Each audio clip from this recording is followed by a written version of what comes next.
जब बच्चे होते हैं तो उनको ये होता है कि हमें ईदी मिलनी है। तो ये जो खुशी है ना, वो फिर जब आदमी एक एज पे आ जाता है तो वो चीज़ ख़त्म हो जाती है। तो ना इस एज में हमें कोई ईदी मिलती है। मतलब अभी तक आज आपको ईदी नहीं मिली?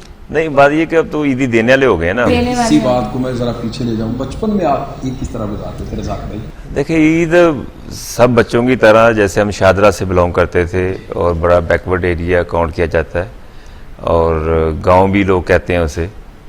तो हमें यही होता था कि ईद वाले दिन हमें जो पैसे मिलेंगे उसकी हम 7 अप बोतल पियेंगे, मरिंडा पियेंगे, पेप्सी पियेंगे, चने चाट खाएंगे। तो ये जो खुशी थी ना, जो ईद के पैसों से मिलती थी, हमें तकरीबन 10 या 15 रुपये हमें मिलते थे ईदी जो मिलती थी। जी जी। तो वो हमारे लिए इनफ होती थी।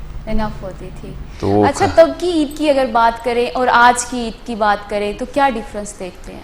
देखिए, टाइम बंदे पे चेंज होता है। अगर आप देखे जाएं तो वैसे का वैसे ही रहता है। डेवलपमेंट हो जाती है, कुछ चीज़ें नई आ जाती हैं, आदमी बड़ा हो जाता है, एक स्टेटस पे चला जाता है, लाइफ में सेटल इन हो जाता है। अगर आप अभी भी जाके देखें तो जो 4-5 साल के बच्चे, अगर मैं शादरा में जाता हूँ तो वहाँ पे वही चीज़ है। हाँ, नई डेवलपमेंट हो जाएगी, बिल्डिंग्स बन जाएगी, मकान नए बन जाएंगे, सड़कें बन जाएंगी, वो चेंजिंग ही आएगी, पर वो कल्चर वही रहता है। उसमें थोड़ी इम्प्रूवमेंट आती है। हमें लगता है कि जी कि हमारा बचपन जैसा गुजरा है, अब वो बचपन तो आना तो नहीं वापस, अब वो टाइम चेंज हो गया है।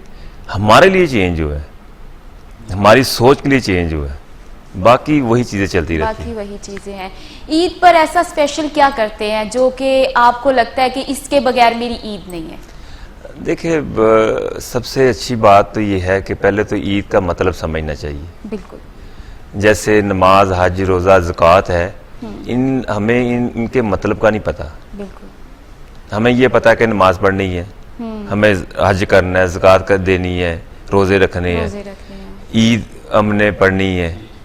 इनके पीछे ना पूरी एक हिस्ट्री है। बिल्कुल। इसको समझना चाहिए कि नमाज का मकसद क्या है, ईद का मकसद क्या है, हज का मकसद क्या है, रोज़े का मकसद क्या है। जब आप उस चीज़ को ही अवेल नहीं करते, जब हम फॉर्मेलिटी पे चले जाते हैं कि जी हमने इस चीज़ को अदा करना है, तो वो चीज़ें फिर उसका मकसद कोई नहीं, उसका कोई फ़ायदा कोई नहीं होता। वक्ती तौर पे आपको होता है, ब्लेसिंग तो अल्लाह की तरफ से होती है, पर असल जो मकसद है उसको समझना चाहिए। सही। तो ईद पे आप शॉपिंग करते हैं चांद रात को, जैसे कि सब जाते हैं शॉपिंग करते हैं, घर वालों को करवाते हैं, बच्चों को करवाने जाते हैं साथ? नहीं, मुश्किल है। जब से क्रिकेट टीम में आए हैं, 96 से हमारा कैरियर शुरू हुआ, 99 में हम पीक पे गए, तो तब से लेकर अभी तक हम बाजार वगैरह नहीं जाते। कोई तो आपकी नहीं जाती। शॉपिंग कौन करता है? वाइफ है। अच्छा। और बच्चे बड़े हो गए हैं, वो जाते हैं, या वो कज़न वगैरह के साथ चले जाते हैं। जी जी। और ईदी के बारे में बताएं, आज आपने बच्चों को ईदी कितनी दी? देखिए, ईदी तो आजकल डॉलर का दौर है, और डॉलर दे के बच्चे कहते हैं कि जी हमें ज़्यादा दे। उस वक्त तो डॉलर भी 35 रुपये 32 रुपये था। मेरी होश में जो था वो 44 का था। तो जब हम 96 में हम शारजा खेलने गए थे, तो अब ये कि डिमांड वो नहीं रही कोई 500 वाली या 100 वाली नहीं, 1000 वाली नहीं, अब तो 10,000 5,000 इससे कम तो ईदी होती हाँ, नहीं है। बच्चे भी नहीं मानते इतनी जी, ईदी जी। भी। अगर हम अपनी ईदी की बात सोचें तो उस लेवल की हमारी ईदी नहीं होती थी जितनी आजकल बच्चे डिमांड कर रहे होते हैं। जी, जी। ईद पे स्पेशल ऐसा क्या खाना पसंद करते हैं घर में जो स्पेशल बनता है? देखिए, ईद एक खुशी का दिन है, और इसका मतलब है कि भाईचारा। आपस में जितने मुसलमान हैं, ये हमने भाईचारे से, प्यार मोहब्बत से इसको बढ़ाना है, इंसानियत को आगे लेके आना है। असल मकसद ईद का ये है। ये कोई वैसे फॉर्मेलिटी नहीं है कि आपने नमाज पढ़ ली तो आपकी ईद हो। सर रज़ाक भाई, ये तो ईद के बारे में भी मजीद भी बातें हम करेंगे, लेकिन मैं चाह रहा था कि आपके करियर के बारे में, जहाँ से आपने आगाज़ किया है। आप कह रहे हैं कि मैं छदरा में रहते थे, तो वहाँ से आपने स्टार्ट लिया, तो आपका टर्निंग पॉइंट क्या था जब आप क्रिकेट के अंदर आए? तो क्या आपने महसूस किया कि अब मैं पाकिस्तान क्रिकेट टीम में जाकर खेल सकता हूँ, और आपका टैलेंट हंट, और आपको बताया किसने है कि मोटिवेट किसने किया कि पाकिस्तान क्रिकेट टीम की तरफ जाएं आप और खेलें? देखिए, जब कैरियर शुरू होता है तो आदमी को बड़ा अजीब सा लगता है, हार्ड टाइम होता है, हार के मेहनत करनी पड़ती है, तो एक पैशन था। पैशन ये था कि 8-8 घंटे 7-7 घंटे हमने ट्रेनिंग करनी है, क्रिकेट खेलनी है, ये हमारा मामूल होता था एवरी डे। तो उसके बाद जो टर्निंग पॉइंट मैं समझता हूँ कोई अंडर 16 का जो था, जब वो मैंने ज्वाइन किया तो वहाँ से एक मेरी रिकग्नाइजेशन शुरू हुई और लोग कहना शुरू कर दिया कि जी कि रज़ाक अच्छा प्लेयर है। तो ये जो वर्डिंग होती है ना, ये बड़ी अच्छी होती है। अब जैसे पेप्सी अंडर 16 था इमरान खान साहब का, उस वक़्त ये फाइनल डे पे आते थे और हार्डली आधा घंटा देते थे और उसमें से बॉलर बैट्समैन देख के उनका नाम रिकमेंड कर देते ये प्लेयर है। तो इमरान खान साहब ने कहा था कि जी इन सब लड़कों में से जो अब्दुल रज़ाक है इसकी रिस्ट बड़ी अच्छी लगती है। पर उनका ये कहना उस वक़्त हमारे लिए बड़ा बूस्ट था और मीडिया में आया। तो फिर वहाँ से अंडर 16 के कैरियर से शुरू करने के बाद अंडर 19 में सेलेक्ट हुए। तो जो पीरियड है ना हमारा पाकिस्तान टीम में आने का बड़ा क्विकली है, इतनी जल्दी कोई प्लेयर आता नहीं, बगैर फर्स्ट क्लास खेले हुए हम पाकिस्तान खेल गए। तो ये अल्लाह ताला का शुक्र है, टैलेंट था, परफॉर्मेंस ही कि जिसकी वजह से उन्होंने, जैसे हारून रशीद साहब सिलेक्टर थे उस वक्त, उन्होंने कहा जी कि ये तो बड़ा ज़बरदस्त टैलेंटेड प्लेयर है तो इसको पाकिस्तान टीम में आना चाहिए। तो ये एक कुदरती तौर पे भी होता है कि यार किसी चीज़ कोई बंदा पिक कर लेता है यार कि ये वाकई प्लेयर है। तो ये मेरा टर्निंग पॉइंट था अंडर 19। अच्छा, अगर हम बात करें आपके दौर की और हमारे जो प्लेयर्स हैं, तो आपको लगता है कि सिलेक्शन के लिए मेरिट, शफाफ, ट्रांसपेरेंसी है मेरिट में, मेरिट बेस पे सिलेक्शन होती है? मेरिट तो होता ही होता है और ये नहीं कि किसी को नहीं खेलना आता तब उसको सेलेक्ट कर लेंगे जी आप पाकिस्तान टीम में इसको खिलाते, पर ग्राउंड में तो उसने ही कुछ करना है ना। हर चीज़ में आप उसको ले आएंगे, जब ग्राउंड में उतरना तो उसने अपना परफॉर्मेंस देनी पड़ेगी उसके। अगर वो प्लेयर नहीं है तो मैं नहीं समझता कि कोई भी सर्वाइव कर सकता है। इवन कोई प्लेयर नहीं है तो कभी वो सिफारिश से नहीं आ सकता। तो प्लेयर, अच्छे प्लेयर के लिए सिफारिश करना मैं नहीं समझता कोई सिफारिश है। अच्छा, जब आपकी पाकिस्तान क्रिकेट टीम में पहली दफा सिलेक्शन हुई, क्या रिएक्शन था? सबसे पहले किसको बताया? देखिए, मैं एलसीसी ग्राउंड में अंडर 19 का टूर करके आया था, तो एलसीसी का फर्स्ट क्लास का मैच था, तो मैं बड़ा विलिंग था। इन्होंने मुझे बुलाया कि आप आ जाएं ग्राउंड में, तो इन्होंने मैच नहीं खिलाया मुझे। तो मुझे कहते हैं जी अंडर 19 खेलना आसान है और लाहौर का फर्स्ट क्लास का मैच खेलना मुश्किल है। मैंने कहा ठीक है जी, मैं बैठ गया, मैच मैं देख रहा हूँ। तो एक आदमी आया तो उसने कहा जी आप अब्दुल रज़ाक हैं? मैं कहा जी। उन्होंने कहा जी आपका नाम आ गया है, 2 दिन के बाद ऑफिशियली अनाउंस होगा, जाओ जाके तैयारी करो। उसने मेरे कान में कहा। अब मेरे तो सर से लेकर पाँव तो कैसे कोई बिजली नहीं होती जैसे, एक तो वो हुआ और एक खुशी की लहर नहीं होती वो फील हुआ। मैं तो, मुझे पक्का याद है कि मोटरसाइकिल पे मैं आया था, मैं एलसीसी से मोटरसाइकिल पे बैठा, हेलमेट डाला, जब मैं चलाने लगा तो मुझे नहीं पता कब शादरा पहुंच गया। अच्छा, इतनी खुशी थी। और मुझे पता था, मैं चाह रहा था मैं किसको बताऊं कि ये इतनी बड़ी बात। उस वक्त पाकिस्तान टीम में खेलना ऐसे ही था जैसे आप समझ ले कि मसला कश्मीर हल हो गया हो। मसला कश्मीर हल हो गया। तो उस वक्त छोटी बात नहीं थी, पाकिस्तान टीम के कैंप में आना बड़ी बात थी। उस वक्त जो पाकिस्तान टीम की उस टीम में खेलना, ये बड़ी अचीवमेंट थी किसी के लिए भी।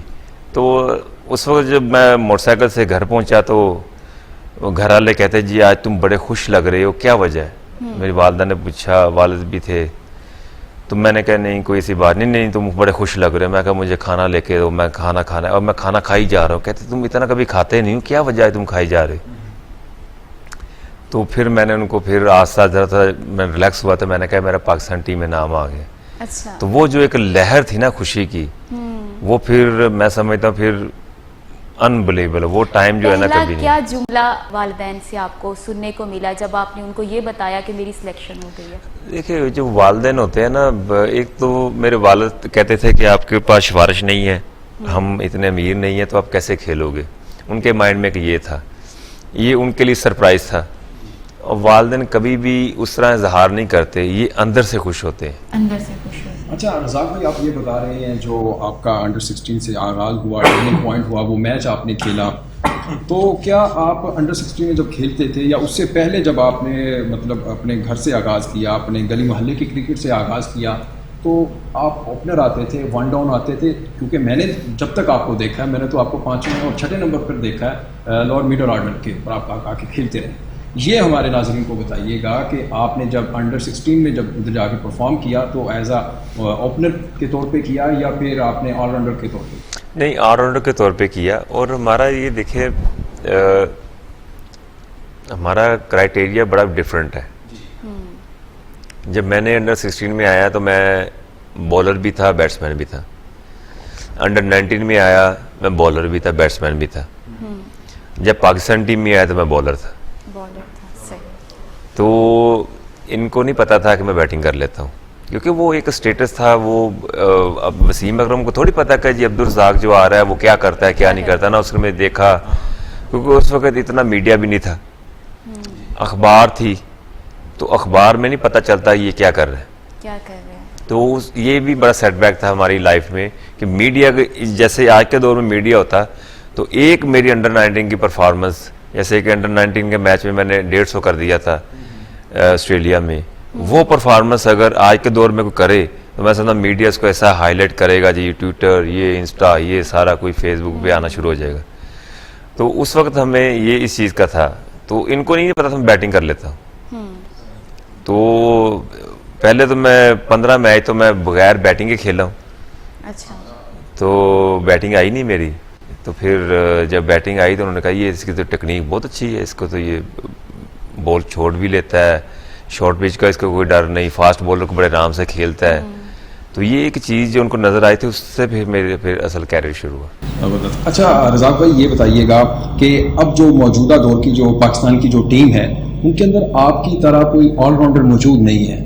मतलब पाकिस्तान की ये तारीख रही है क्रिकेट टीम की, कोई रिप्लेसमेंट नहीं उनको मिली। जैसे ओपनर थे हमारे जी आमिर सुहेल भाई थी, तो उनके साथ मतलब उनके बाद कोई रिप्लेसमेंट नहीं आई, ओपनर कोई अच्छा नहीं आया। तो आप क्या देख रहे हैं, आपके बाद कोई ऐसा ऑलराउंडर है हमारे पास जो अब रिप्लेसमेंट आपकी कर सके? जैसे फ़हीम अशरफ हैं, अनवर अली हैं, एक दो और नाम हैं, लेकिन वो तो स्पिनर हैं, जैसे शादाब खान हो गए लेग स्पिनर हैं, और साथ में अमाद वसीम हैं। लेकिन मैं कह रहा हूँ कि फास्ट बॉलर भी हो, जैसे आप मीडियम फास्ट थे, तो इस तरह आपकी रिप्लेसमेंट आप देख रहे हैं अभी कोई इस तरह का कोई आने वाले? ये कुदरती ये चीज़ है और हमारी ख्वाहिश है कि कोई ना कोई अच्छा प्लेयर आए, क्योंकि जब रिप्लेसमेंट होती, एक प्लेयर की जगह अच्छा प्लेयर आ जाता है, अच्छे प्लेयर की जगह अच्छा प्लेयर आता है, तो एक खुशी होती है, एक टीम का स्टैंडर्ड हाई होता है। बिल्कुल। और हमारी बदकिस्मती यही रही है कि हमें अच्छी रिप्लेसमेंट नहीं मिली। जैसे वसीम अकरम चले गए, शोएब अख्तर चले गए, वक़ार यूनुस चले गए, इंज़मामुल हक चले गए, मोहम्मद यूसुफ, मोहम्मद यूनुस खान चले गए। मतलब कि इस तरह के मैं नहीं समझता कि हमें प्लेयर फिर मिले हैं। तो जैसे कि उस दौर में शाहिद अफरीदी, इंज़मामुल हक, माई सेल्फ, मोहम्मद यूसुफ, यूनुस खान, ये हमारा एक बेंच था। उस वक्त भी ओपनर का फुकदान था। ओपनर हमें कोई सेटल नहीं हो रहे थे कि हमारी जो स्ट्रेंथ थी वो मिडिल ऑर्डर थी। तो हमने एक माइंड सेट कर लिया होता कि हमारे ओपनर बस ठीक है, करके ना करके गुजारा कर लें, पहले दायरे के जो ओवर है 15 वो निकाल लें। हाँ, लेकिन वो बेहतर खेलते थे आमिर भाई और सईद अनवर, तो जैसे तो नहीं वो प्लेयर नहीं आया इसी तरह। तो ये एक था, पर ये कि कुदरती चीज़ है, मैं नहीं समझता कि ये रिप्लेसमेंट नहीं हो सकती है। ये पाकिस्तान में इतना टैलेंट है, अगर प्लेयरों को अच्छी गाइडेंस मिले, उनको एक प्लेटफार्म दिया जाए कि आपने ये बनना है।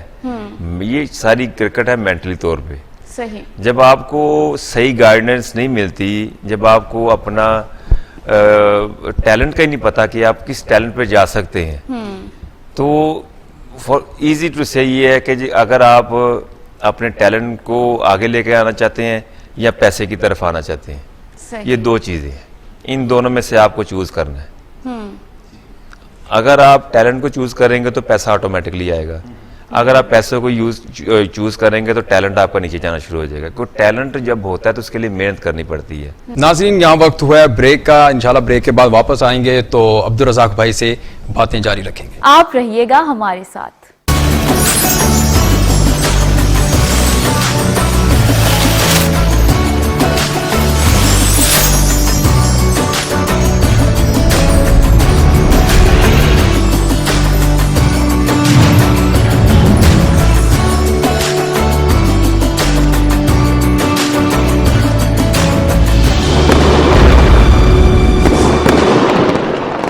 मजाक नहीं सिर्फ सच, मुबालगा नहीं सिर्फ हकायक, प्रोपेगंडा नहीं सिर्फ मालूमात, तज्जिया नहीं सिर्फ रिपोर्टिंग, हुकूमती इक़दामात, ऑपोजिशन के बयानात, सब बताऊंगा टीवी टुडे पर। मैं हूं शुएब हाशमी, खबर सबसे पहले। टीवी टुडे, खबर सबसे पहले।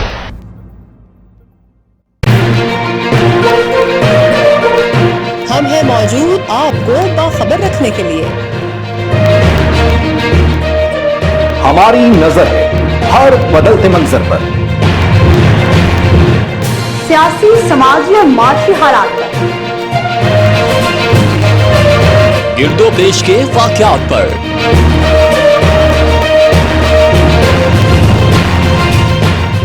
खबर और उससे जुड़े हकायक पर,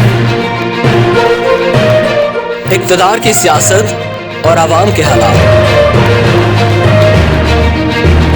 हुक्मरान क्या कर रहे हैं और आवाम क्या चाहते हैं, सब पहुंचाएंगे आप तक ख्वाहिश को खबर बनाए बगैर।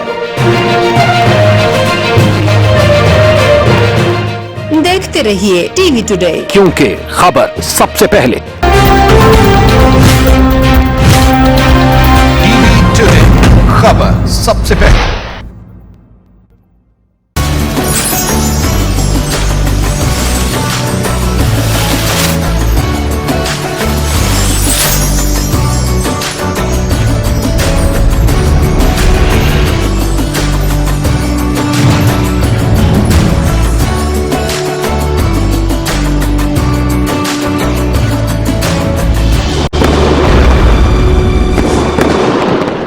वेलकम बैक नाज़रीन, गुफ्तगू का सिलसिला वहीं से शुरू करते हैं जहां पर हमने ब्रेक से पहले छोड़ा था। अच्छा रज़ाक भाई, आपने 265 मैच खेले हैं, ओडीआई खेले हैं, तो आप ये बताइए कौन सा एक मैच है जो आपकी तारीख का बहुत अहम मैच आपको समझते हैं? देखिए, ओवरऑल देखा जाए जो हिस्ट्री क्रिएट हुई है पूरी वर्ल्ड क्रिकेट में, जब से क्रिकेट ईजाद हुई है, जो साउथ अफ्रीका वाला मैच है वो बिल्कुल हिस्ट्री के अगेंस्ट चला गया है। जो आपकी बुक कहती है ना क्रिकेट पॉइंट ऑफ व्यू से कि आप इस तरह होता है, इस तरह होता है, वो बिल्कुल अगेंस्ट चला गया कि आपके पास तकरीबन 4 ओवर में 54 रन चाहिए हो, ये इम्पॉसिबल है।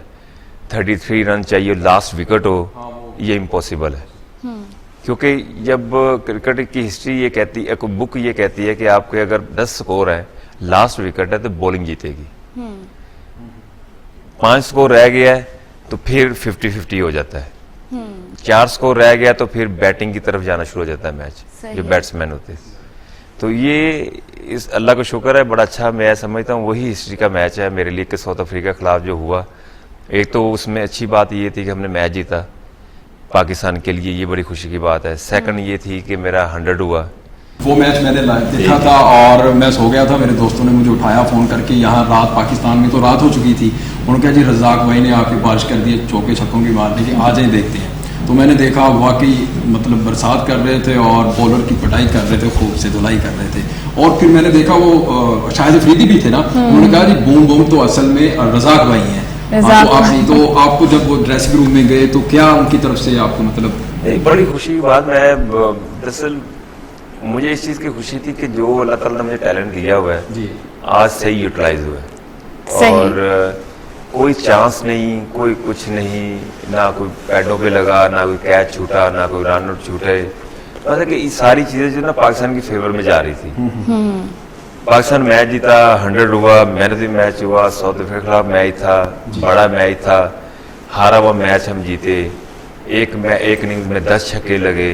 मतलब वो सारी चीजें अगर देखी जाए तो वो छक्कों से रज़ाक भाई याद आया, वो मैगरा को आपने 5 चौके भी तो लगाए थे और उस वक्त वो पीक में थे। उस वक्त आपने जब मैगरा को 5 चौके एक ओवर में लगाए और आपके साथ इंजी भाई थे, तो इंजी भाई ने ओवर जब खत्म हुआ तो आपको क्या कहा था जब आपने 5 चौके लगाए? देखिए, वो इतना प्रेशर होता है, हर बंदे को अपने आप को खुद ही फोकस करना होता है। अप्रिशिएट करते हैं रज़ाक, वेल डन, बड़ा अच्छा किया। तो ऐसे जो बड़े प्लेयर होते हैं उनको इतना कहना इनफ होता है। तो अब ये नहीं कि वो वहाँ पे खड़े होकर तारीफें करनी शुरू कर देंगे, तुमने ये शॉट ऐसे खेली, बड़ी खेली, इतना टाइम नहीं होता। आपसे मजीद इसी करियर के बारे में बातें करेंगे। मरियम, आप कुछ ईद के बारे में कुछ सवाल कर सकते हैं? ईद के बारे में मैं ये कहना चाह रही थी कि आप फैमिली के साथ ईद मनाते हैं। ईद का दिन तो चले, पहला दिन आपका फैमिली के साथ गुजर गया। अगर दूसरे दिन की बात करें तो बचपन के दोस्त आज भी मिलते हैं आपसे? देखिए, टू बी फ्रैंक, जो है ना, दोस्ती का म्यार वो रहा नहीं। हम समझते थे कि सारे दोस्त होते हैं आपस में। ये ज़्यादातर दोस्त अच्छे वक्त के दोस्त होते हैं, और इस चीज़ को मैंने अभी रियलाइज़ किया है। तो बड़े अफसोस की बात है कि हमने सारी उम्र जिनके साथ दोस्ती निभाई तो वो सिर्फ अच्छे वक्त के दोस्त थे। तो ओवरऑल अच्छे लोग भी हैं, मैं नहीं कहता कि अच्छे लोग नहीं हैं, पर अगर आप अच्छे हैं ना तो आपके साथ बड़ा मुश्किल है कि आपको अच्छे दोस्त मिल जाए। अच्छा, आपके कैरियर की अगर बात करें तो कोई ऐसा क्रिटिसिज्म जो आपको आज भी याद हो, कि कोई मतलब आपके माइंड में बात रह गई हो कि ये बात हुई थी, उसको लेके फिर आपने उसको वो करके दिखाने की कोशिश की, जो आप पे क्रिटिसिज्म हुआ, कोई ऐसा वाकया याद है? नहीं, कोई ऐसी, देखिए, जेलसी तो ये रहेगी, क्योंकि जेलसी तो शुरू से चलती आ रही है। बिल्कुल। और ना हसद के पैर होते हैं, ना जेलसी का कोई सबूत होता है। इस चीज़ को डिफाइन करना इम्पॉसिबल है। हाँ, आप टाइम स्पेंड करें, बैठे, आपको अंदाज़ा हो जाएगा कि हाँ, ये बंदा मुझसे जेलस होता है कि नहीं होता। पर अब जो है ना, अब चीज़ डिफरेंट होगी हुई है। आदमी अंदर से जेलस होता है, ऊपर से वो आपका दोस्त होता है। ऐसे ही है। तो ये जो चीज़ है ना, ये बड़ी पेनफुल है, और इस्लामी पॉइंट ऑफ व्यू से भी इसका जो है ना बहुत सख्त गुनाह है, जो हम रियलाइज नहीं करते इस चीज़ को, कि हम कहते हैं कि मैं इससे जेलस हो रहा हूँ तो कोई बात नहीं, मैं इसको अगर गालियाँ दे रहा हूँ तो कोई बात नहीं, मैं इसका नुकसान कर रहा हूँ तो कोई बात नहीं। तो ये इंसान को हमें भूलना नहीं चाहिए। इन सब की जो पनिशमेंट है वो अल्लाह ताला आपसे हिसाब लेगा इस चीज़ का। बिल्कुल लेगा। यहाँ पे तो आप बच जाएंगे, आगे जाके आपको जवाब देना ही पड़ेगा। आपकी पर्सनल लाइफ की बात करते हैं। आपकी वाइफ आपकी फैन थी शादी से पहले? मेरी वाइफ खाला की बेटी थी। अच्छा। और जैसा कि एज डिफरेंस है वाइफ का मेरा, तो मेरी खाला की बेटी जब घर पे आती थी तो छोटी थी, तो मैं थोड़ा सा बड़ा। मरियम के सवाल में कुछ ऐड करना चाहता हूँ। उन्होंने फ़ैन की बात की है, कोई ऐसी फ़ैन हो आपकी जो आ गई हो और आपको मतलब ऑफर करवा दी हो कि मैं आपके साथ शादी करना चाहता हूँ? वो तो बहुत ज्यादा होंगी। और एक अमेरिकन से मतलब ऐसा हुआ है, मैं यही जानना चाहता हूँ। जी हुआ है। जब ये 99 का टाइम था, तो एक लड़की अमेरिकन सिटीजनशिप थी उसकी, तो मुझे कॉल करती, उसको मोबाइल नहीं होते थे। अच्छा। जी, हम पीसी होटल ठहरते थे, तो पीसी होटल के कमरों में कॉल आती थी, तो मेरी उससे फ़ोन पे बातचीत चलती थी। तो वो, जी मैं आपकी बहुत बड़ी फ़ैन हूँ, ये वो, उसको तो बड़ा अच्छा लगता था। तो मैं तो ये है, और मैं ना आपसे दोस्ती नहीं करना चाहती, मैं शादी करना चाहती। डायरेक्ट शादी का प्रपोजल। मैंने कहा ठीक है जी, मेरे पास नेशनलिटी है अमेरिका की, ये वो सारा कुछ। तो मैंने कहा ना मैंने आपको देखा ना मिले, तो कैसे ये चीज़ पॉसिबल होगी? उसके कहने नहीं, हम मिलेंगे। अच्छा, मीनवाइल वो मैंने कहीं उसे कह दिया कि मैं ना शादी करने जा रहा हूँ, 2 महीने बाद मैं खाला की बेटी से शादी कर रहा हूँ, 2 महीने का। अच्छा, उसने सुन लिया, उसने कहा अच्छा। मैं लाहौर गया तो उसकी मुझे कॉल आई कि मैं मिलने आ रही हूँ। मैं क्यों, अब क्या हुआ है? मैं लाहौर आ गई मिलने हाँ, के लिए। वो अपनी फ्रेंड के साथ ना लाहौर घर पे आ गई। मैं आपके घर में आ गई? हाँ जी, घर में कोई था नहीं, तो पेरेंट्स फोत हो चुके हुए थे, तो भाई थे बस, तो सिस्टर की भी शादी हो चुकी हुई थी, मैं बस इंडिपेंडेंट थे हम तो। अच्छा, वो आ गई तो वो मुझे कहती है कि थी अच्छी खूबसूरत थी तो कहती है जी कि मैं ना आपसे शादी करना चाहती हूँ, और मैं अभी आपके साथ रहना चाहती हूँ, मैंने अभी वापस नहीं जाना, तो मैं आपके साथ ही घर पे रहूँगी। मैंने कहा ये पॉसिबल नहीं है इस चीज़ को। तो वो था एक लाइफ में वाक़या कि वो बड़ा मैं हैरान हुआ कि इस तरह भी होता है कि वो लिटरली रोना शुरू कर दिया कि जी ये आप ना करें, मैंने आपसे शादी करनी हो, किसी से नहीं करनी। तो बाकी एक इंग्लैंड में थे, तो वो भी डाई हार्ड फैन थी। जब उनके मैं घर गया तो उनकी वालदा मुझे ले गई कमरे में उनके अपनी बेटी के, तो वो यूनिवर्सिटी गई हुई थी, तो उसने दिखाई कि ये, जब मैंने गया तो कमरे में तस्वीरें लगी हुई थी। उन्होंने कहा चलो ये तो लगी हुई ना, ये तो आप ये कह सकते कि अभी लगाई हैं आपने। तो वो उसके बेडरूम पे ले गई तो पिलो उठाया तो पिलो के नीचे मेरी तस्वीरें पड़ी हुई थी। अच्छा। तो वो कहती है कि वो आपको बताएगी नहीं कि वो आपको कितना पसंद करती है, वो आपसे शादी करना चाहती है, आपको प्यार करती है। मैं उसकी माँ होने के नाते आपसे रिक्वेस्ट कर रही हूँ कि मेरी बेटी आपकी ना बहुत बड़ी फैन है। हाँ जी, और शादी करना हाँ चाहती जी। थी, कैसे जान छुड़ाई फिर आपने? तो बड़ी वो भी मेरा उसका तो माइंड नहीं था, मैं आपको सही बताऊँ। अच्छा। एक तो कैरियर शुरू हुआ था, एक इमेच्योरिटी थी, इन चीज़ों को बहुत बंदा लाइट लेता है। तो ये वजह थी। उसके बाद फिर वो मैंने उसे कह दिया कि मैं शादी करने जा रहा हूँ। तो फिर काफ़ी मसले पड़े रहे, पर वो फिर जाहिर बात वो इंग्लैंड में थी तो मैं इधर था। तो फिर शादी के बाद भी प्रपोजल आए इसी तरह लड़कियों के?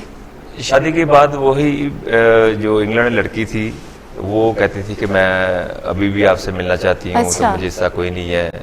तो उसका माइंड था कि शायद दूसरी शादी का भी। तो ये प्रपोजल ये कभी नहीं रुकती, नहीं रुकते, अभी भी हाँ जी। आते हैं। मैं समझता हूँ 80 साल तक तो आती रहती। तो आपकी वाइफ की अगर बात करें तो उनको ये पता होता है कभी उनको लेके उन्होंने इस तरह शक किया हो, या कभी होता है ना कि थोड़ा सा प्रॉब्लम क्रिएट होता है कि आपको ये इस तरह क्यों मैसेज करी? मैसेज भी आपको आते होंगे, जाहिर बात है। देखिए बात यह है कि ये रिस्पेक्ट की बात होती है। और जितने भी नाज़रीन सुन रहे हैं, आप बाहर जो भी हो, घर में इन चीज़ों से अवॉइड करना चाहिए। अवॉइड करना चाहिए। मेरा फ़ोन का कोड का पता है, फ़ोन पड़ा रहता है घर पे, वाइफ देखती भी है, ऐसा कुछ करती है। तो कभी भी ऐसी चीज़ें जो है ना, मैं नहीं समझता घर में होनी चाहिए। जब ये घर में होनी शुरू हो जाए, इसका मतलब है कि आप अपनी वाइफ की रिस्पेक्ट नहीं करते। रिस्पेक्ट नहीं है। अच्छा रज़ाक भाई, मज़ीद इसी तरह की बातें आपसे करते रहेंगे। मरियम भी आप सवालात पूछती रहेंगी ईद के रिलेटेड। मैं आपके करियर के बारे में पूछना चाह रहा हूँ कि कोई ऐसा वाक़या सुनाए जो फ़न और मज़ाक पर मबनी हो। आप बाहर कहीं खेलने गए हों और ड्रेसिंग रूम में कोई ऐसा वाक़या आपके साथ पेश आया हो, आपके जो साथी खिलाड़ी हैं साथ में, आपके साथ उन्होंने कोई इस तरह की चिट चैट की हो, वो आज हमारे साथ शेयर करें। देखिए काफ़ी चीज़ें चलती रहती हैं और आपको पता है फ़न तो फिर रहता है। और ये जो क्रिकेट होती है ना, जब आप टूर पे होते हैं तो हर बंदा रिजर्व रहता है। हंसी मजाक जो होता है ना, वो जुगतें लगती हैं। जैसे कि हम ऑस्ट्रेलिया में गए तो वहाँ पे गर्मी बड़ी थी ना, तो मोहम्मद यूसुफ का रंग काला था, तो उसने ना वो सन ब्लॉक ऐसे लगाया था जैसे आपने मेकअप किया है इससे ज़्यादा था। अच्छा। बिल्कुल सफ़ेद सारा कुछ, हर चीज़, वो नज़र नहीं आ रहा था कि मोहम्मद यूसुफ था। तो इंदी भाई ने कहा कि यूसुफ अगर तुम आज सन ब्लॉक ना लगाते तो तुम्हारे चेहरे को आग लग जानी थी। तो वो ये चीज़ें फिर बड़ी फनी होती है सब। वो उल्टी चाबी वाला क्या सीन है रज़ाक भाई? वो जब आप होटल्स में गए, मैंने सुना है, पढ़ा भी है कि वो चाबी लगा रहे थे आप, तो वो चाबी उल्टी लगा रहे थे लेकिन है वो सीधी लगानी थी। जब आपने होटल के किसी सिक्योरिटी गार्ड से बात की, वो कह रहे जी आप जो की है वो आप उल्टी लगा रहे हो, काइंडली सीधी लगाएं। तो उसके बारे में बताइए। देखिए ये चीज़ें हुई हैं। इंग्लैंड में कार्ड सिस्टम था तो हमें अंदाज़ा नहीं था, और वो कभी इधर लगाए ऐसे लगाए, हमें पता नहीं था कैसे लगाना है। चाबी का तो ये चलती रहता है, क्योंकि हम इस चीज़ का नहीं, हम ये नहीं कहेंगे, हम बड़ी अवेयरनेस थी हम इन चीज़ों की, नई नई चीज़ें थी। 5 स्टार होटल या 7 स्टार होटल की बिल्कुल डिफरेंट कीज़ होती हैं। तो एक दो बार ऐसा हुआ है कि हमने गलत लगाया है, तब से नहीं खुला था, फिर हमें फिर बुलाना पड़ा है किसी को, तो फिर उसने किया। अच्छा मरीम, आप कीजिएगा कोई सवालात। अच्छा, मैं आपसे ये पूछना चाहूँगी कि आपकी अगर मैं घरेलू लाइफ के बारे में बात करना चाह रही हूँ, आपकी फैमिली में आपके बच्चे, मतलब उनको आपको देख के इंस्पिरेशन मिलती होगी। आप क्या चाहते हैं कि मेरा बेटा क्या बने बड़ा होके? आप तो एक फेमस क्रिकेटर बन गए। देखिए अल्लाह का शुक्र है कि मैं दोनों बेटा और बेटी ने मेरे मैचेस देखे हैं, ग्राउंड में जाके देखे हैं और परफॉर्मेंस करते हुए देखा है, मैंने तो मैच मिलते हुए देखा है। तो ये बच्चों के लिए बड़ा अच्छा हुआ कि उन्होंने लाइव देख लिया। और बेटी तो लॉयर बन रही है, अभी A लेवल कर रही है। अच्छा। बेटा भी A लेवल कर रहा है, तो उसका रुझान है क्रिकेट की तरफ। उसको मैं ट्रेनिंग वगैरह भी करवा रहा हूँ, प्रैक्टिस भी करवा रहा हूँ, साथ कोचिंग भी, सारा कुछ, हर चीज़ उसको शौक है। तो उम्मीद है इंशाअल्लाह ताला कि अगर वो उसने मेहनत की तो वो अच्छा क्रिकेटर बनेगा। इस हवाले से आप एक एकेडमी भी बना रहे हैं, उसके हवाले से थोड़ा सा बताइए। जी, एकेडमी भी अभी रिसेंटली इंशाल्लाह, ये कोरोना अगर ना आता तो अभी तक अनाउंस हो चुकी होती, तो बस उसका वेट कर रहे हैं, तो फिर अभी इनॉग्रेशन करेंगे। सही। अच्छा रज़ाक भाई, आप 5वें नंबर पर खेलते रहे हैं, 5वें 6ठे पर, ऑलराउंडर थे आप, आपको यूँ महसूस नहीं होता अगर आपको वन डाउन लेकर आते या ऊपर लेकर आते तो ज़्यादा अच्छी परफॉर्मेंस आप दिखा सकते? ओवरऑल देखा जाए, मैं नंबर 1 डाउन नंबर 3 पे जो खेला हूँ तो मेरी 60 की एवरेज है।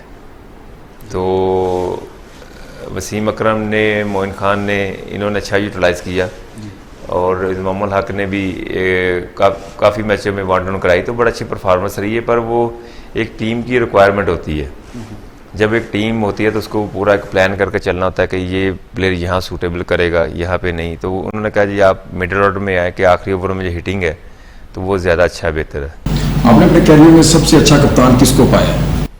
देखिए सारे ही अच्छे होते हैं, जैसे बड़े बड़े प्लेयर हैं। ये तो रज़ाक भाई सियासी बयान है। नहीं देखिए, वसीम अकरम बड़े अच्छे रहे हैं, मोइन खान अच्छे रहे हैं, राशिद लतीफ़ अच्छे रहे हैं, इमामुल हक अच्छे रहे हैं, इवन के शाहिद अफरीदी बहुत अच्छे रहे हैं। आपका आइडियल कौन है जिसको आपने देखकर क्रिकेट में आए और उसको देखकर आप आ गए? बिल्कुल। देखिए आइडियल तो वसीम अकरम थे, और आफ्टर इमरान खान जो वसीम अकरम थे वो मैं समझता हूँ कि ऐसे प्लेयर हिस्ट्री में नहीं पैदा होते। अच्छा ये बताइए कि ये जो नया टैलेंट आ रहा है इस फील्ड में, आप उनको क्या पैगाम देना चाहेंगे? उनको ऐसा क्या करना चाहिए जिसमें वो एक अच्छे प्लेयर के तौर पर सामने आ सके? एक मैसेज होता है हर प्लेयर को, और जब आप कोशिश करते हैं कि मैंने मुल्क के लिए क्रिकेट खेलना है, मेहनत करनी है, तो जब आप इन दोनों चीज़ों से हटना शुरू हो जाते हैं ना, तो आप कभी भी अच्छे प्लेयर नहीं बनते, आप एवरेज प्लेयर बन जाते हैं। तो एवरेज प्लेयर नहीं मैं समझता बनना चाहिए। अगर अल्लाह ताला ने टैलेंट दिया है तो आप उस तरह मेहनत करें जिसका मेहनत करने का हक होता है, हार्ड वर्क नहीं छोड़ना चाहिए। अब्दुल रज़ाक से बातों का सिलसिला और भी जारी रहेगा, लेकिन यहाँ पे वक्त हुआ एक छोटी सी ब्रेक का। हमारे साथ रहिएगा।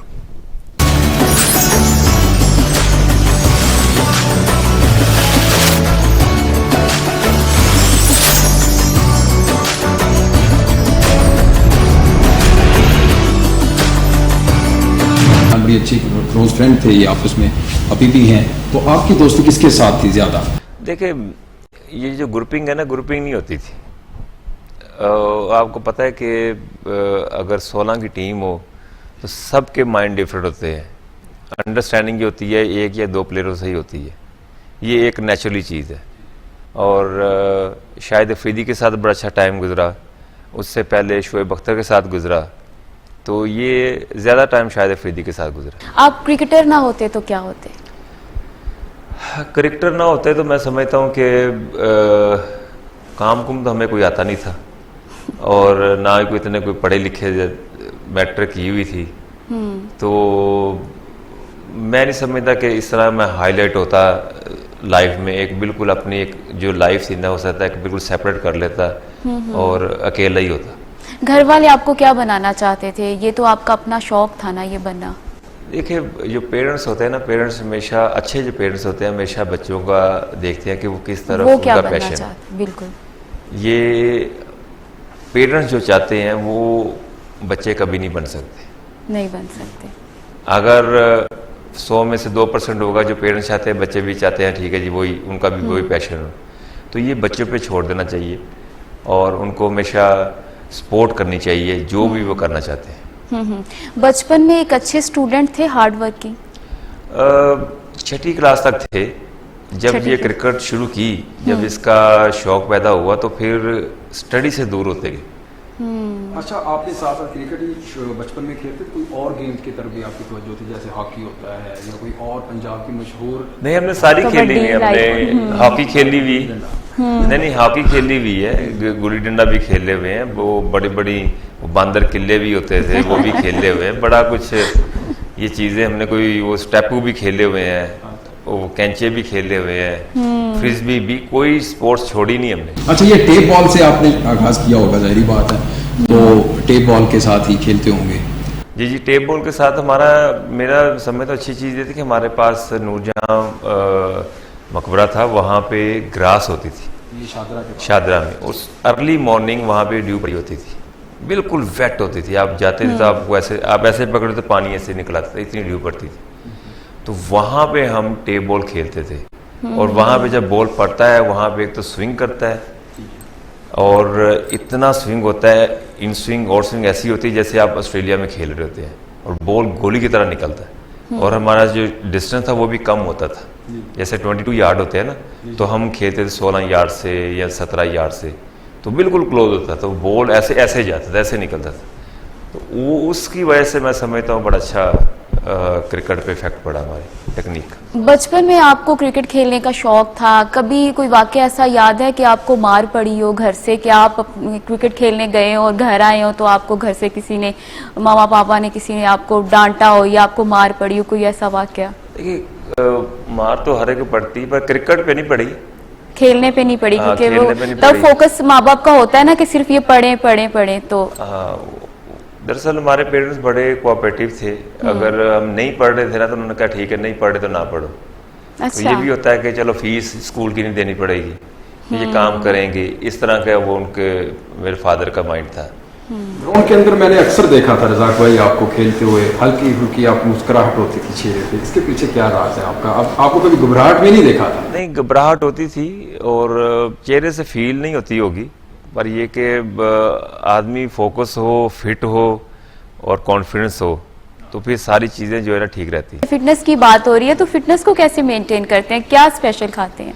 फिटनेस में जंक फूड नहीं खाते, ऑयली चीज़ें नहीं खाते और बेस बनानी चाहिए। जब आप सुबह उठें तो कोशिश करें कोई दूध, दही, कॉर्नफ्लेक्स, इस तरह की चीज़ों से आपकी बेस बननी चाहिए। हमारा दरअसल सिस्टम ये होता है कि हम नाश्ते में ज़्यादा से ज़्यादा ऑमलेट खाना शुरू कर देते हैं और सम टाइम तो कोई सालन वगैरह भी खाना शुरू कर देते हैं कि ये भी चीज़ें चलती हैं, जैसे चने हो गए, पाए हो गए, इस तरह की चीज़ें। मैं इन चीज़ों पे नहीं जाता। सुबह का नाश्ता लाइट और दोपहर में भी ऐसा खाओ, ना कोई बिरयानी हो, ना कोई ऐसी चीज़, ना पिज़्ज़ा हो। ठीक है, महीने में एक दो बार क्रेविंग होती है तो आप उसमें खा सकते हैं, उसमें कोई मजाक नहीं, पर ये रूटीन में नहीं होना चाहिए। बिल्कुल सही बात है जी। ईद के ऊपर बड़े एहतियात के साथ में रहना चाहिए। रज़ाक भाई आप, मैं देखा है जो ग्राउंड के अंदर आपको, आप फुल टॉस को नहीं छोड़ते थे, आती थी और बाहर जाती थी। क्या आपकी फेवरेट शॉट? ये जो टेक्निकली ये चीज़ है कि आपको सारी शॉटों के लिए तैयार रहना पड़ता है। ये मेंटली तौर पे आपको फील करना पड़ता है कि मुझे यहाँ बॉल मिलेगी, मैं यहाँ मारूंगा। आपकी पेट शॉट होती हैं, एक दो पेट शॉट होती है, वहाँ पे आप बॉल आ जाए ऑटोमेटिकली वो बॉल चौका या छक्का लगता है, वो तो सेपरेट चीज़ है। पर ये बाकी शॉटों के लिए भी, जैसे स्लो वन डिलीवरी है, शॉर्ट पिच है, यॉर्कर हो गया, कट हो गई, पुल हो गई, मतलब काफ़ी चीज़ें इसके लिए तैयार है। हाँ जी, हाँ जी, इसके लिए तैयार रहना पड़ता है। तो बॉलर ने बॉल फेंकना है तो वो इन सारी कैटेगरी में से घूम के ही बॉल आपकी तरफ आना है। तो अगर आप तैयार हैं तो फिर आप कामयाब हैं। आपका स्ट्रॉन्ग जोन कौन था? मैं स्ट्रेट शॉट है ज़्यादा अच्छी खेलती हूँ। सीधे बल्ले के साथ, बिल्कुल मोस्टली आपके छक्के मैंने जितने भी देखे सीधे बल्ले के साथ। जैसे कि आप देख रहे हैं कि कोरोना एक वबा है, पूरी दुनिया को इसने अपनी लपेट में लिया हुआ है, तो आप इस वबाई सूरत हाल में अपने चाहने वालों को, अपने प्यार करने वाले लोगों को क्या मैसेज देना चाहेंगे कि शायद वो आपकी बात पे, हमारी पाकिस्तानी अवाम तो अमल उस तरह नहीं कर रही, तो शायद थोड़ा बहुत उस पर अमल कर लें कोरोना के देखिए, बात यह है कि अगर आप सबकी बात करते हैं, हम भी अवाम का हिस्सा हैं और जो है ना बेरोज़गारी, ये चीज़ें जो है ना हर चीज़ के लिए नुकसानदेह है। खुशहाली जब तक नहीं होगी, अगर आज पाकिस्तान में हर बंदा काम कर रहा हो, टैक्स दे रहा हो, खुशहाली होगी। मैं कहता हूँ हुकूमत कहेगी कि आपने घर से 10 दिन नहीं निकलना, कोई बंदा एक पाँव भी बाहर नहीं निकालेगा। ये एक रिस्पेक्ट होती है। जब घर में खाने के लिए नहीं होगा, जब आपको पता है कि मैं ये काम करूँगा तो हमारा दिन का खर्चा चलेगा, महीने का खर्चा चलेगा, तो फिर हुकूमत जो मर्जी कहती रहे। कोरोना की जाए, मैं समझ जंग भी लगी होगी ना तो लोग मेहनत मजदूरी करने जाएंगे, उसको नहीं छोड़ेंगे। आप इंग्लैंड को देख लें, आप इटली में देख लें, जैसे उन्होंने कंट्रोल किया है। अब इंग्लैंड में आप घर बैठे आपको 80% सैलरी मिल रही है। ये वो है जो काम करते हैं। जो काम नहीं करते, आप उनको एप्लीकेशन दे, वो आपको 100% 2500 पाउंड देंगे महीने के। वो कहते हैं हमने घर से नहीं निकलना, तो कोई नहीं निकल रहा। इस चीज़ पे कोई नहीं आता कि ये वो क्यों बात सुनते हैं। यही तो रिस्पेक्ट की बात होती है। जब आप एक, फॉर एग्जांपल, आप जॉब करते हैं, आपके जो ऑनर हैं आपको सैलरी देते हैं, तो आप उनकी बात मानेंगे ना। अगर वो नहीं देंगे तो कैसे बात मानेंगे आप, मुझे बताएं। लेकिन हमारी हुकूमत 12,000 रुपया दे तो रही है। जो जरूरतमंद है? देखिए बात यह है कि अभी भी आप जाके देखें जहाँ पे राशन पड़ा होता है वहाँ पे कतारें लगी होती हैं। ये तो वहाँ कोरोना क्या करेगा मुझे बताएं। हर चीज़ का डिसिप्लिन होता है, यहाँ पे काफ़ी चीज़ें उस तरह मैनेज नहीं हो रही। जब आप कमरे में बैठ कर तो आप जो मर्जी प्लान कर रहे हैं, हम ये कर रहे हैं वो कर रहे हैं, इम्प्लीमेंट में कौन करवाएगा? अगर आप देखें, अगर आप इस्लामी पॉइंट ऑफ व्यू से बात करते हैं, हमारे जितने अंबिया कराम आए हैं तो उन्होंने ज़बरदस्ती या कोई इन ऐसी चीज़ों से नहीं इस्लाम फैलाया। बिल्कुल, उन्होंने इस्लाम फैलाया प्यार मोहब्बत से और उन्होंने दिल जीते हैं। नाजरीन, कोरोना की जो वबा है, पता है पाकिस्तान में जिस तरह मरियम घूम रही है और हमें चाहिए उसे एहतियात करना चाहिए। और अब्दुर्रज़ाक भाई ने भी यही कहा है कि जी समाजी जो फासला है, सोशल डिस्टेंसिंग है, उसका हमें बहुत ज़्यादा तवज्जो रखना चाहिए, उसके ऊपर ख्याल रखना चाहिए और दूर रहना चाहिए। ईद है, जाहिर बात है, मुसाफा करते हैं, इससे भी परहेज करना चाहिए। या रज़ाक भाई आखिर में कोई क्या पैगाम देना चाहेंगे? देखिए हमने बात तो की है कि इंसानियत, भाईचारा और एहसास, ये चीज़ों पे काम करने की ज़रूरत है। और हसद बिल्कुल छोड़ दें, जेलसी बिल्कुल छोड़ दें, लालच को अपने पास ना आने दें। ये चीज़ें हमें लिखी हुई हैं, पढ़ते भी हैं, पर इस पे अमल कोई नहीं है। अमल कोई नहीं तो करता। कोशिश करें कि इन चीज़ों पे अमल करें और इन चीज़ों को भगा दें, अपनी लाइफ से ख़त्म कर दें। आप देखिए कि आपकी लाइफ बड़ी अच्छी हो जाएगी। आपके पास 5 रुपये भी होंगे ना तो वो भी आपको 1 लाख रुपया लगेगा। बिल्कुल ऐसे तो ही ये है। चीज़ें हैं, लालच, हसद, जेलसी, ये और किसी के खिलाफ बुरा चाहना, ये चीज़ें बिल्कुल ख़त्म कर दें। अब्दुर्रज़ाक साहब, बहुत शुक्रिया आपका टाइम देने के लिए। आपने हमारी ईद को और अपने चाहने वालों की ईद को यहाँ पर अपना इंटरव्यू दे के ईद ट्रांसमिशन का हिस्सा बन के